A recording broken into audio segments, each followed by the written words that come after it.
2015 Otto அப்படின்ற ஒரு America சேர்ந்த இளைஞர் அவரோட ஸ்கூல்ஸை முடிக்கிறார். ஸ்கூலை முடிச்சுட்டு ஹையர் ஸ்டடீஸ்க்காக வெளிநாட்டில் போய் படிக்கணும் அப்படின்னு சொல்லி ஆசைப்படுறார்.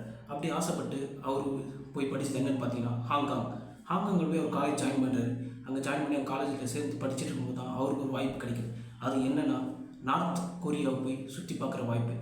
அந்த வாய்ப்பு அவ்வளோ அசால்ட்டாக யாருக்குமே கிடைக்காது. ஸோ அந்த வாய்ப்பு அவர் கிடைச்சதுனால இந்த வாய்ப்பை நம்ம பயன்படுத்திக்கணும், நார்த் கொரியா நம்ம போய் சுற்றி பார்க்கணும் அப்படின்னு சொல்லி டிசைட் பண்ணுறாரு. ஸோ அவர் மாதிரி அமெரிக்கா சேர்ந்து ஒரு 10 பேரும் சேர்ந்து அமெரிக்கா நாட்டுக்கு டூர் போகிறாங்க. ஸோ ஒரு டூர் ஏஜென்சி மூலிமா தான் அவங்க டூர் போகிறாங்க. அமெரிக்காவை சேர்ந்த ஒரு 10 பேர் சேர்ந்து நார்த் கொரியா டூர் போகிறாங்க. நார்த் கொரியா டூர் போயிட்டு அங்கே லேண்ட் ஆகிறாங்க.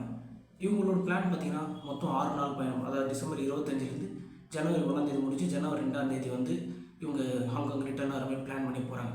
டிசம்பர் 25 இங்கேருந்து கிளம்பி போகிறாங்க. அந்த நார்த் கொரியாவோட தலைநகரமான பியாங்யாங்